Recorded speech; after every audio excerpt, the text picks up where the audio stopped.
3절.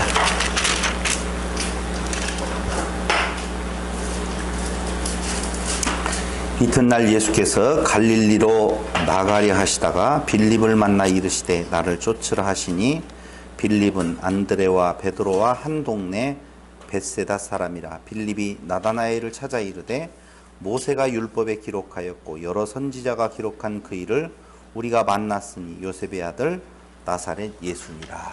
아멘.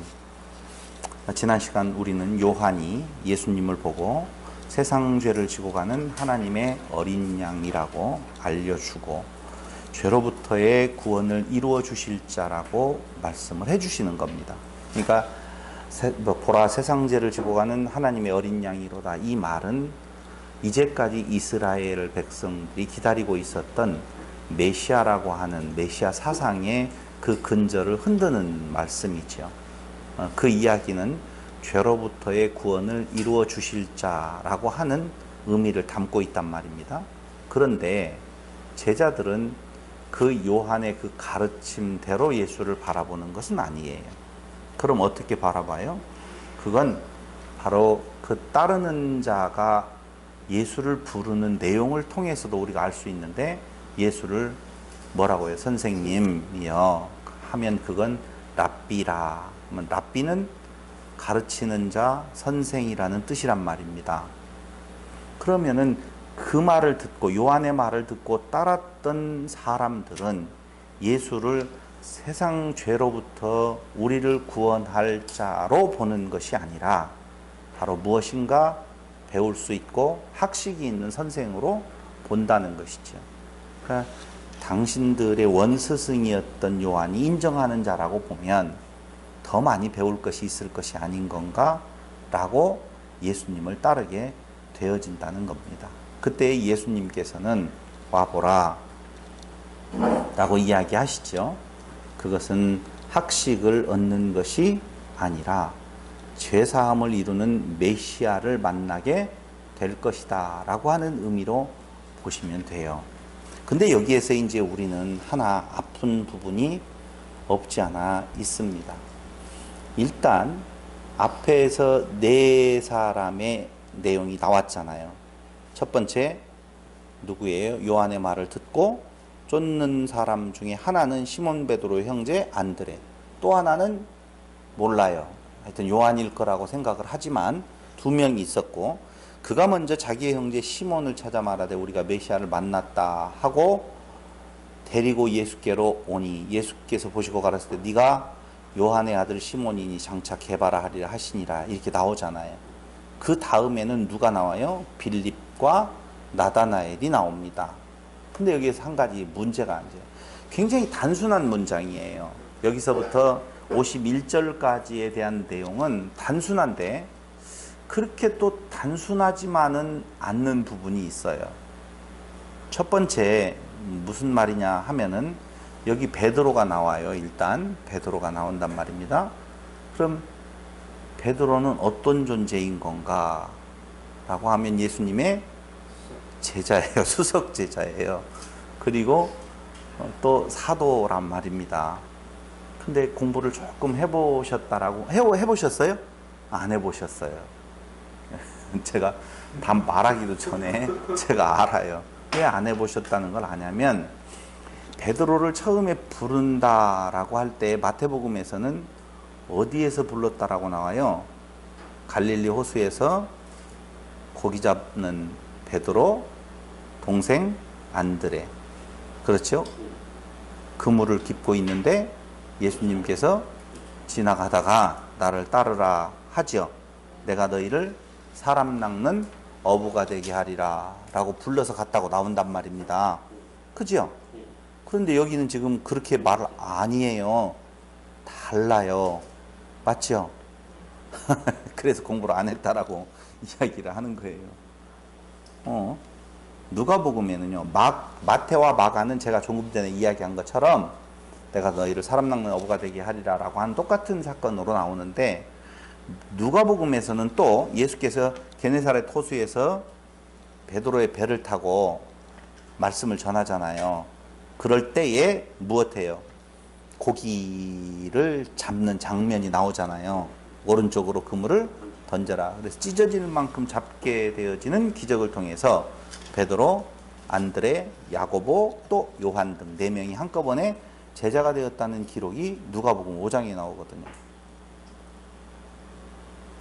근데 여기는 베드로가 어느 때에 나왔느냐라고 하면은 초기에 그냥 누구의 소개를 받고, 요한의 소개를 받고 베드로가 요한? 내 아들 시몬인데, 아니요, 여기 형제 시몬, 미안해요. 요한의 말을 듣고 예수를 쫓는 두 사람 중에 하나는 시몬 베드로 형제 안드레의 말을 듣고, 맞잖아요. 안드레가, 동생 안드레가 형을 소개하잖아요. 그죠? 그럼 내용이 같아요? 틀려요? 틀려요. 어떻게 풀어야 될지 잘 모르겠어요. 숙제 오늘 2가지나 내주려고 그러는데, 아무튼 뭔가 좀 달라요. 그러니 이런 내용, 거기 또 하나 보죠. 거기는 또 놓아두고, 이튿날 예수께서 갈릴리로 나가려 하시다가 빌립을 만나 이르시되 나를 쫓으라 하시니, 빌립은 안드레와 베드로와 한 동네 벳세다 사람이라, 이렇게 나와요. 그죠? 아니, 읽어봤잖아요. 벳세다 사람이라고 나오죠? 근데 베드로는 본래 어느 동네 사람이에요? 잘 몰라도 돼요. 어디 동네 사람인지. 마가복음의 내용을 한번 살펴볼게요. 마태, 마가, 보면, 마가복음에 보면 1장 21절로 29절. 마가복음 한번 보실래요? 마가복음 1장 21절. 저희가 가버나움에 들어가니라. 예수께서 곧 안식일에 회당에 들어가 가르치심에, 여기 가버나움이라고 하는 내용이 나오죠? 아니, 제자를 부르시는데 아까 이야기했잖아요. 갈릴리 해변으로 지나가 16절, 시몬과 그 형제 안드레가 바다에 금을 던지는 것을 보시니 저희는 어부라. 이 시몬이 누구예요? 베드로예요. 오늘은 멍하죠. 시몬이 베드로예요. 예수께서 가라사대 나를 따라오너라. 내가 너희를 사람을 낚는 어부가 되게 하리라 하시니 곧 그물을 버려두고 쫓으니라. 아까 그 다르다라고 그랬잖아요. 제가 또 조금 더 가시다가 세베대의 아들 야고보와 그 형제 요한을 보시니 저희도 배에 있어 그물을 깁는데 곧 부르시니 그 아비 세베대를 짝꾼들과 함께 배에 버려두고 예수를 따라가니라. 그런데 저희가 가버나움에 들어가니라. 이 가버나움에 들어가니라, 그 말은 지금 이 4명의 사람의 이름이 나오는데 그 4명이 어디에서 지금 활동하고 있다? 가버나움에서 활동하고 있다는 것을 보여주는 거예요. 지금 이제 그 바닷가에서 이렇게 고기를 잡다가 예수를 만나고 난 뒤에 어디로 들어가요? 가버나움으로 들어간다는 말은 그들의 지금 생활 근거지가 가버나움이라는 것을 말해주고 있다라고 하는 겁니다. 2장 1절에 보세요. 수일 후에 예수께서 다시 가버나움에 들어가시니 집에 계신 소문이 들린지라. 많은 사람들이 나오는데 현재 예수님께서 어디에서 활동하고 계셔요? 가버나움. 그리고 베드로도 어디에 있어요? 가버나움. 그런데 요한복음에 보니 요한복음에서는 베드로를 어디라고? 어디 출신이라고요? 벳세다. 그렇죠. 오늘 정신이 없어요 지금. 벳세다라고 이야기를 하고 있어요. 그럼 벳세다하고 가버나움은 다른 지역이거든요. 그럼 벳세다 사람이에요? 가버나움 사람이에요? 베드로가. 지금 오늘 여러 가지 엉망이 다 돼버렸어요 지금. 또 나와요. 그런 엉망되어지는 이 조그만한 문장에 그런 엉망되어져 버린 문장이 많이 나와요. 또 한번 볼까요? 나다나엘, 이 45절, 43절. 이튿날 예수께서 갈릴리로 나가려 하시다가 빌립을 만나 이르시되 나를 쫓으라 하시니, 빌립은 안드레와 베드로와 한 동네 벳세다 사람이라 이렇게 말을 하면서 빌립이 나다나엘을 찾아 이르되 모세가 율법에 기록하였고 여러 선지자가 기록한 그 일을 우리가 만났으니 요셉의 아들 나사렛 예수니라. 예수님은 나사렛 예수예요? 베들레헴 예수예요?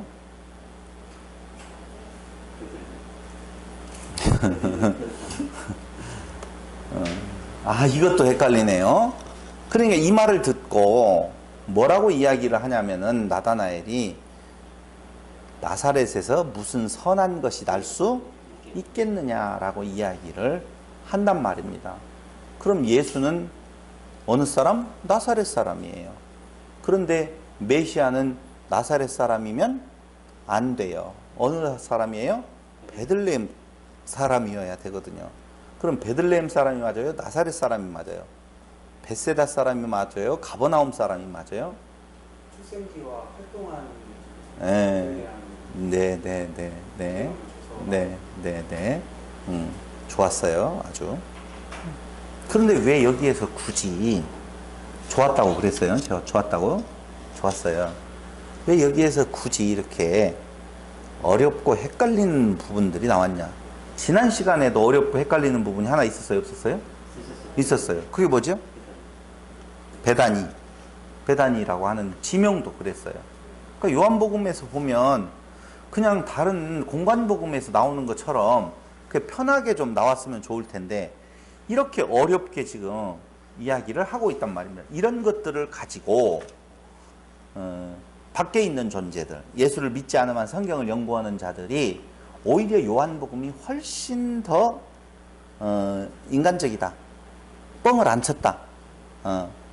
예수라고 하는 사람을 어떻게 하기 위해서 억지로 뭘로 맞추기 위하여서 예루살렘이라고 하는 베들레헴이라고 하는 것을 맞추기 위하여서 원적지에 가서 호적하라고 해가지고 그걸 맞춰서 거기서 아기를 낳았다라고 이게 꾸며놨는데 요한은 그렇게 하지 아니하고 그 뒤에 요한복음이 쓰여지는데 요한이 쓸 때에는 정직하게 예수를 누구라고? 나사렛 사람이라고. 근데 이게 또 하나 그 근거를 뭐라고 되냐면요.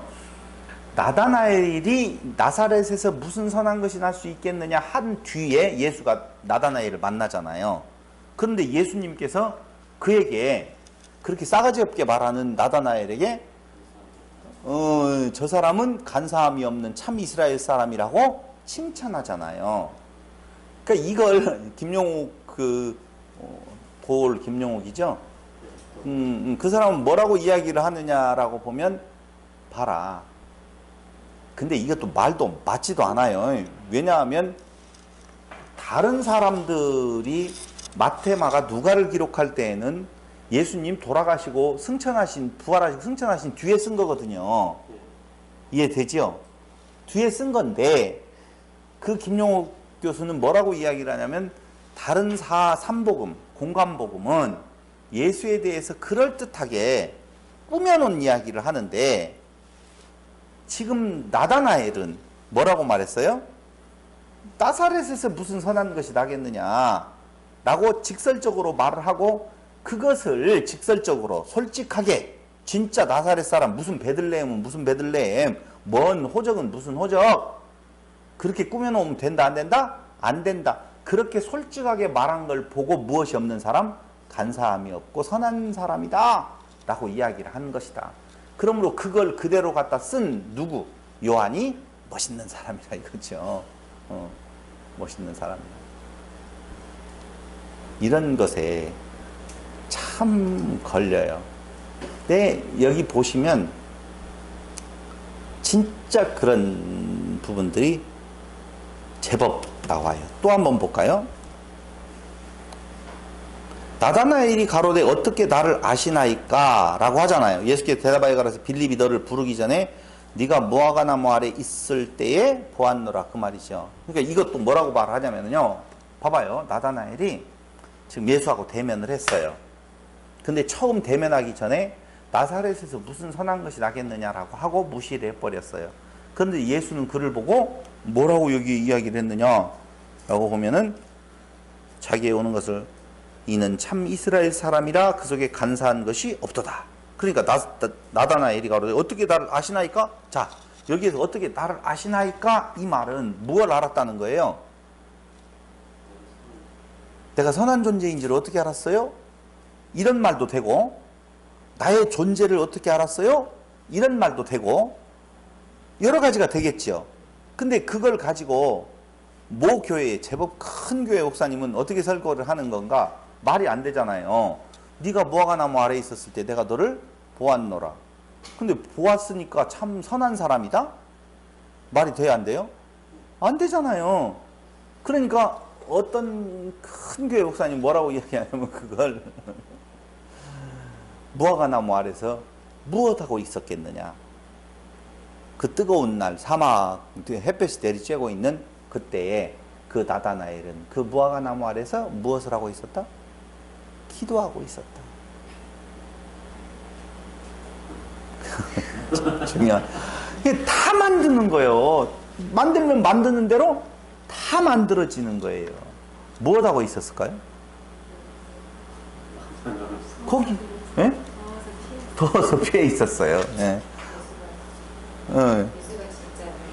그러니까 이제 그걸 또 다른 어떤 목사님은 제법 원문, 원어 쪽으로 풀어가고 있는 어떤 목사님은 그 무화과 나무라고 하는 부분에 대한 내용을 무엇로 봐요?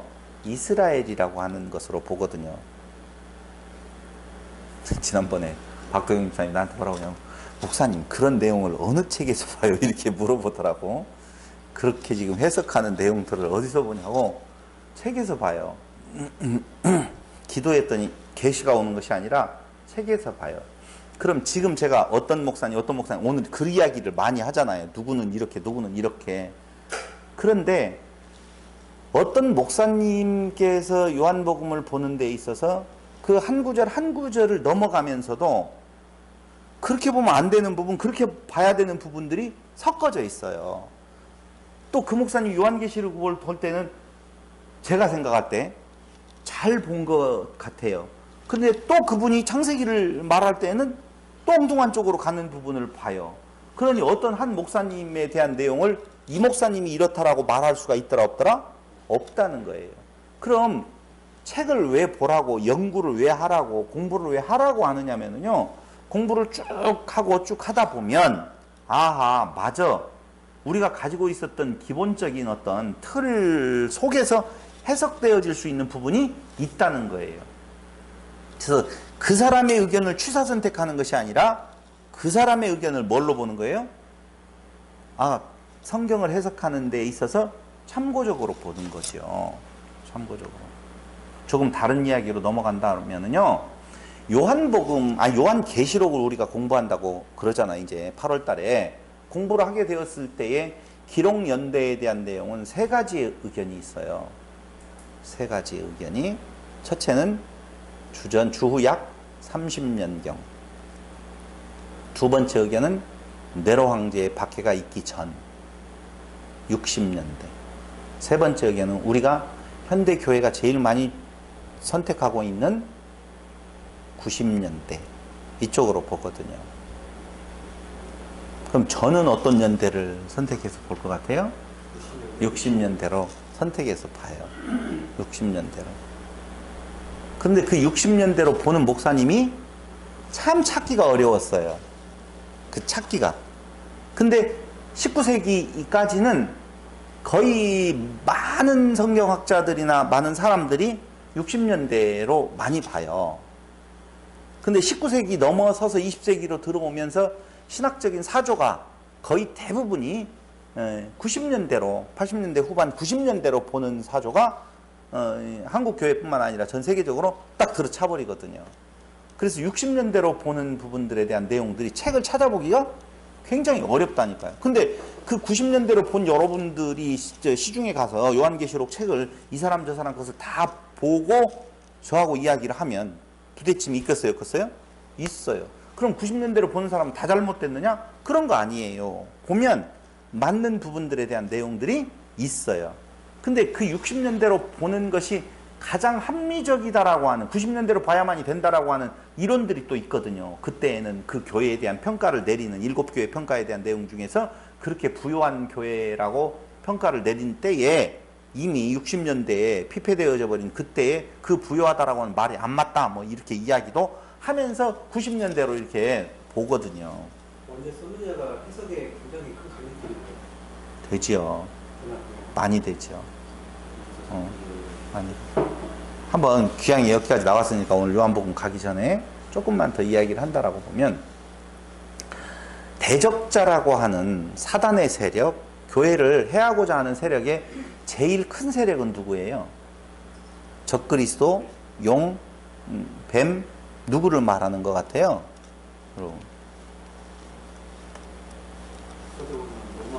로마, 예, 그렇죠. 그렇게 볼 확률이 높아요. 거의 그렇게 봐요. 그러니까 90년대로 보면 로마라고 하는 내용으로 대표되어지는 바벨론, 로마, 그리고 정치적인 세력, 이쪽으로 보거든요. 그 중에서 이제 음녀의 세력으로 천주교 뭐 이런 것들을 쭉 두거든요. 근데 잘 생각을 해보시면 하나님을 대적하는 자의 제일 큰 세력은, 세력으로 나타나는 것은 누구예요? 뱀이죠. 뱀이잖아요. 에덴 동산에서부터 나오잖아요. 뱀이에요. 그리고 예수님께서 유대인들의 나옴을 보고, 바리새인들의 나옴을 보고 독사의 자식들이라 그러거든요. 그리고 우리가 너무너무 잘 알다시피 결국 죄라고 하는 것에 대한 내용도 정치적인 부분에 대한 내용이라기보다는 말씀, 율법을 어떻게 보느냐에 대한 내용이거든요. 그렇다라고 보면 교회에 대한 제일 큰 박해를 무엇로 보느냐? 바로 유대인들의 박해 부분으로 놓고 보지요. 그게 몇 년도? 60년대의 저작설의 기초가 되어져요. 그게 싸움의 대상이 누구냐? 정치적인 세력이 없다고 말할 수는 없지만 제일 강한 세력이 바로 뭐예요?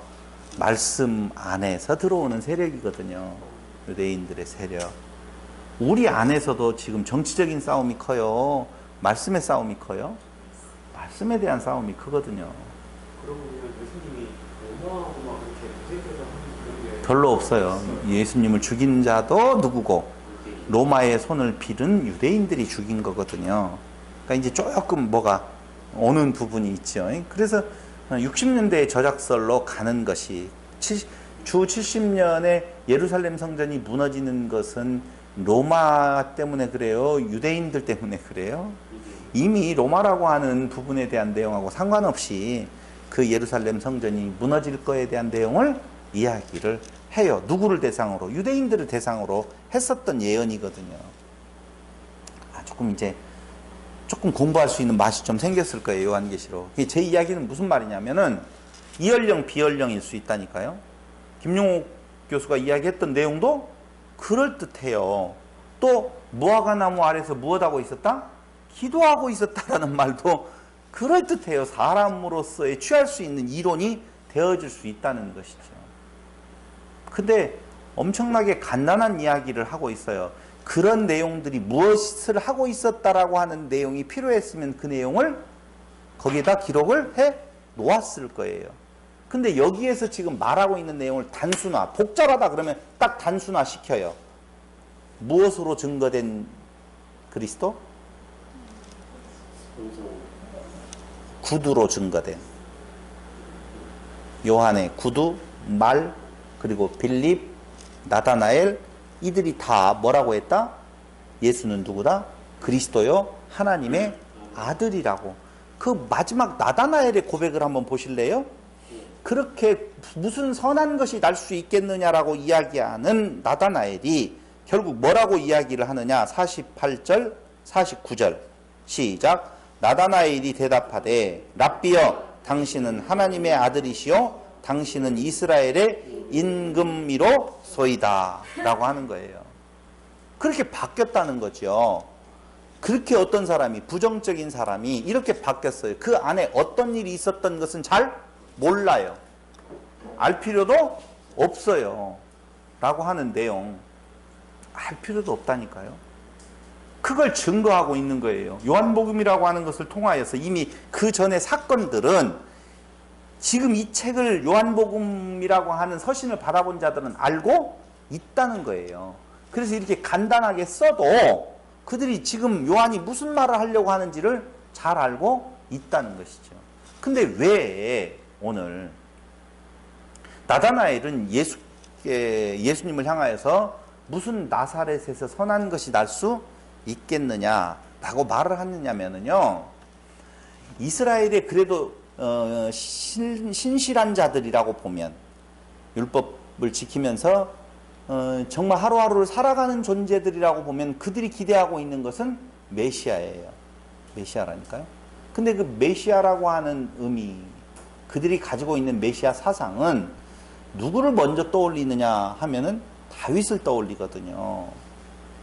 메시아에 투영되어진 인물을 놓고 본다면은 그건 다윗이에요. 그런데 그 다윗이라고 하는 존재는 다른 것이 아니라 정치적인 메시아를 뜻하는 거거든요. 그러니까 이스라엘을 정치적으로 구원해 줄 자를 지금 기다리고 있어요. 그때의 그 메시아 사상에 요한은 그래도 조금 부합되는 인물이었었다니까요. 요한은. 근데 예수라고 하는 존재는 그 기대에 부합되어지지 못하는 존재였어요.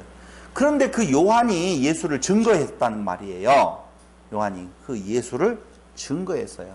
두 번째로는 지금 나다나엘을 통하여서 무슨 선한 것이 날 수 있겠느냐, 아니지 않느냐 라고 하는데요, 만약에 정말로 그가 메시아라고 보면 그는 나사렛 사람이 아니라 어디 사람? 베들레헴. 왜? 그렇게 말을 하면 이제 그 말이 나올 줄 알았어요. 큰 자여야 되니까. 아까 메시아는 누구의 투영이라고요? 다윗이라는 인물이 투영되었다고 그랬잖아요. 다윗이 어디 사람이에요? 베들레헴 사람이라는 거죠. 그러니까 오실 메시아는 다윗의 투영, 다윗이 태어났던 어디? 베들레헴 사람이어야 된다라고 하는 내용이거든요. 그러니 그는 베들레헴 사람이라고 할 수가 없다. 그래서 김용옥 교수가 그런 이야기를 한 거라니까. 그가 베들레헴 사람이라고 소문이 났었으면 왜 나사렛에서 무슨 선한 것이 나겠느냐라고 말을 했겠느냐 이거죠. 그러니까 그건 다 뻥이고, 베들레헴에서 태어났다는 뻥이고, 진짜는 누구다? 나사렛 사람이다. 그런데 그가 그런 정치적 메시아가 아니라 인간 스승으로서의 괜찮은 랍비 정도로서 제대로 뭐 주위에 영향받지 아니하고 그런 뻥 안 치고 무슨 나사렛 선한 것이 나겠느냐라고 하니까 그 마음에 간사한 것이 없다라고 칭찬하지 않냐. 이렇게 예수는 멋있는 사람이다. 자기를 비판하는 자를 향하여서 그 마음에 간사가 없고 그렇게 대놓고라도 아닌 건 아니라고 말할 수 있는 사람이라고 보면 그를 인정해주는 누구의 모습? 예수의 모습. 멋있죠?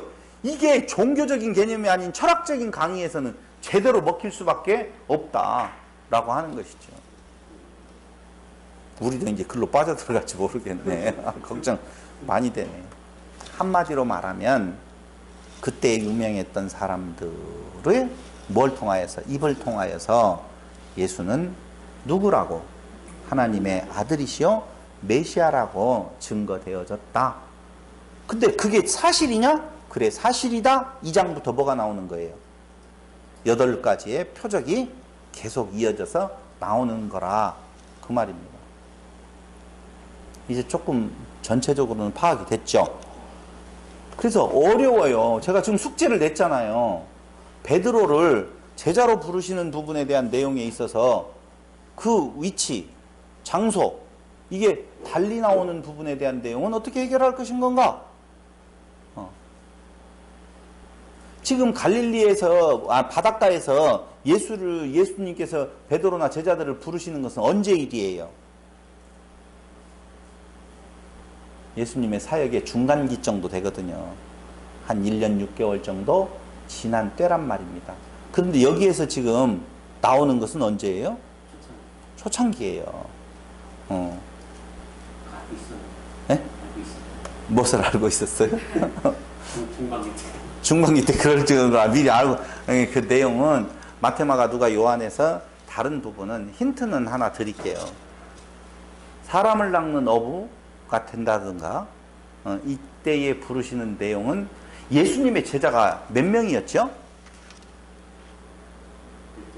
12명이었던가요? 아, 12명이었어요? 예. 엄청나게 많죠. 엄청나게 많아요. 굳이 12이라는 숫자를 뒤에 후대에 예수님께서 제자는 12명이다 이렇게 말한 적이 없어요. 근데 저자들이 12명으로 하는 것은 무엇을 생각하느냐? 이스라엘의 12지파를 생각하고 거기로부터 참 이스라엘 백성들이 확장해 나가는 것을 이야기를 하는 거거든요. 그러니까 예수님의 제자는 많아요. 근데 그 중에서 누구는요? 사도라고 하는 개념은 12사도를 말하는 것이죠. 아니, 고기 잡을 때, 배에서 이제 오른쪽으로 던져라 라고 이야기할 때 예수님이 그 배를 왜 탔겠어요? 모르는 탔어요? 이미 이렇게 요한복음에서 알았던 초기의 관계가 있단 말입니다. 있어서 그 배를 타고 이제 가요. 처음부터 베드로가 예수를 메시아로 봐요, 안 봐요? 안 본다니까요. 선생 정도로 본다니까요. 정치적 메시아로 보면 봤지 진짜 세상 죄를 지고 간 어린 양으로서는 안 본다는 겁니다. 그것이 바뀌어지는 부분이 온다는 것이지요. 그 과정 중에서 또 하나의 사건이 바로 오른쪽으로 그물을 던져라 라고 해서 그물에 찢어질 만큼 있는 것을 보고 그를 어떻게 해요? 사도로 이제 부르시는 어떤 그러한 전개되어지는 단계가 있어요. 근데 여기에서는 지금 그게 중요하다 안 중요하다? 안 중요하다라고 하는 거예요. 역사적 인물에 있어서 빌립도 또 베드로도 시몬 베드로고 또 누구예요? 나다나엘은 여기서밖에는 거의 안 나와요. 나다나엘은 한 번 존재하고 그 뒤에 별 이름이 없어요. 안 나타나요. 근데 봐봐요. 요 글을 어떻게 기록했을까요? 나다나엘이라고 하는 사람에 대한 사건이 성경에 많이 나오지 않는 걸 보면 그렇게 유명한 사람은 아닌 것 같아요. 그런데 요한이 나다나엘을 어떻게 알았을까요? 같이 있었으니까 알았다. 그런 말도 맞을 수 있겠지요. 여러분 아마도 나다나엘이 갑자기 있다 갑자기 사라진 사람은 아니지요. 그 뒤에 나다나엘의 활동이 있었을 거예요. 그렇죠? 그런데 나다나엘이 우리가 흔히 말하는 간증이라고 하는 것을 생각을 해봐요. 사람이 모였었을 때 나는 그때 이런 사건이 있었다라고 하는 내용. 그럴 거 아니에요. 아니, 이 내용을 어떻게 그렇게 요한이 옆에서 다 보고 이걸 기록했다라고만 보지 말고, 그렇죠? 어떤 그 시대에 같이 만나서 서로 이야기를 나누었을 거예요. 너는 어떻게 예수님을 그렇게 고백을 하게 됐어? 라고 하는 이야기들. 그때의 나다나엘은 자세한 이야기를 서로 주고받았을 거예요. 그 이야기가 바로 뭐예요? 내가 부르기 전에 미리 알았다. 근데 성경에, 구약 성경에 보면은요, 하나님이 우리를 찾아오셔요? 우리가 하나님을 찾아가요? 하나님이 우리를 찾아오시는 거예요. 그래서 야곱이라고 하는 것도 내가 너를 택하여 불렀다라고 말을 하거든요. 그러니까 네가 지금 나를 보러 누구 말을 듣고 빌립의 말을, 아니 빌립이 아니죠? 누구의 말을 들어요? 빌립이죠. 빌립의 말을 듣고 지금 예수 한번 보러 가자. 그래서 네가 나를 찾아온 걸로 아느냐? 아니라는 거예요. 그럼 뭐예요? 내가 너를 이미 알고 있고 내가 너를 택하여 불렀다. 그 이야기를 하고 있는 거예요. 그럼 그렇게 부를 수 있는 자격이 있는 자가 누구냐? 그때 나다나엘은 딱 그 말만 들었을까요? 예수에게 이 말만? 아니라니까요. 그때 어떤 사건이 있어요. 그때 나는 그가 누군 줄 알았다? 하나님의 아들 메시아인 줄 알았다. 그 고백을 지금 그 내용을 축약해서 지금 이야기를 하고 있을 뿐이라니까.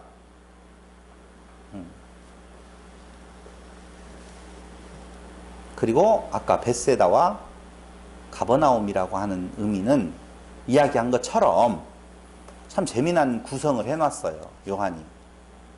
그러니까 베드로에 대해서 지금 가버나움과 뭐가 있어요? 벳세다라고 하는 내용이 있단 말입니다.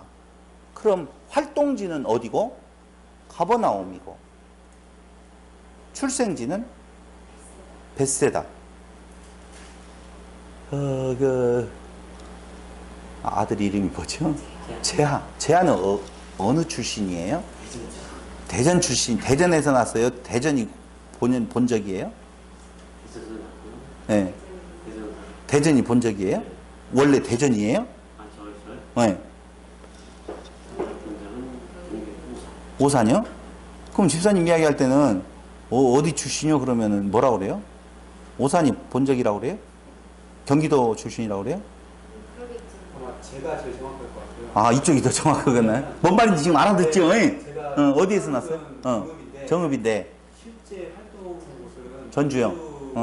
그런 것처럼 지금 고향은 어디라고 말해요? 전주라고 말해요? 정읍이라고 말해요? 그러니까 중도상에는 정읍이 맞는데 응. 그냥 보통 전주 사람이야.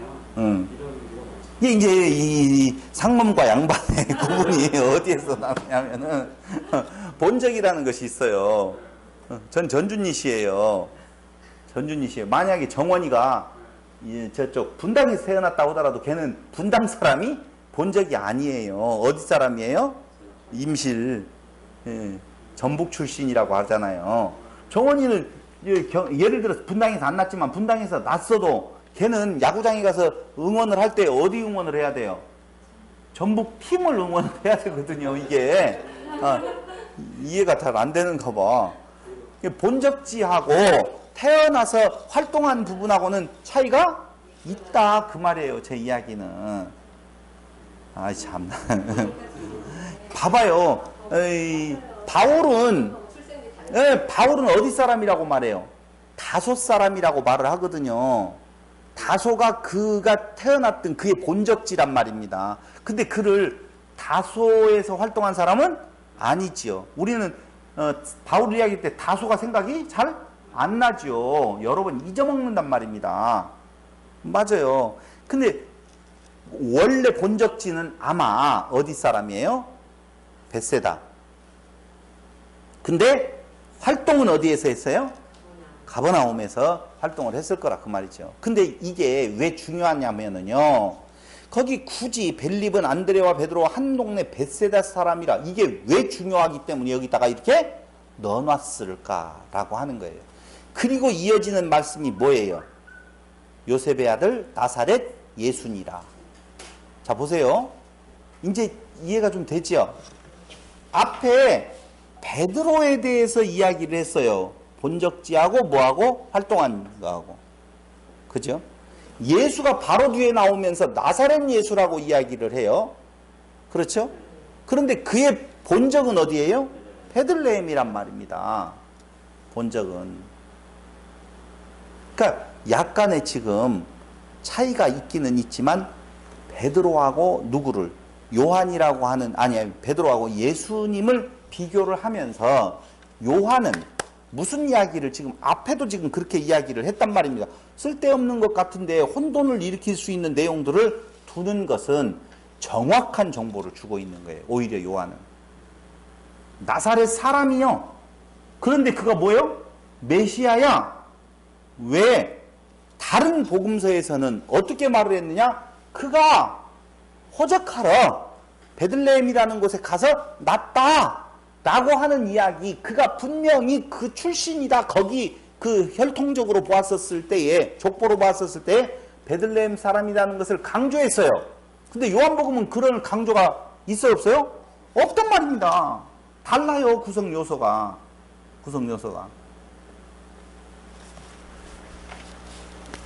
베들레헴은 무슨? 다윗은 정치적 메시아. 그죠? 네. 응. 근데 나사렛은 촌구석이거든요. 이 나사렛을 가지고도요, 얼마나 많은 이야기가 나오는지 몰라요. 나사렛이 참 작지만 순수한 동네였었다. 어떤 사람은요, 거기에 무슨 참것이 선한 것이 나겠느냐 하는 걸로 또 잡아가지고 거기는 무엇이었었다? 악한 동네였었다. 깡패들이 많았고. 무슨 그런 깡패 동네에서 선한 것이 나겠느냐 이렇게 말한 걸로 그대로 이야기를 해요. 그 다음에 세 번째는요, 어떻게 주장하는 사람이 있냐면요, 그 나사렛이라고 하는 동네는 유다 땅이 아니라 이스라엘 땅으로서 혼합 족속인데 거기에서 뭐가 나가느냐 또 이렇게도 말을 해놨어요. 나 진짜 그 장소 한번 찾아봐야 돼. 나사렛이 유다 땅인지 이스라엘 땅인지 북쪽 이스라엘인지 남쪽 유다인지도 한번 찾아봐야 되죠. 사실은. 그런 내용들에 대한 주장들이 너무너무 많이 있어요. 근데 여기에서 요한이 귀향에 쓸 것 같으면 이런 내용 다 알잖아요. 베들레헴에서 태어나야 된다고 공간복음 저자들이 다 이야기를 한다라고 보면 요한도 이걸 좀 강조를 해야 되는데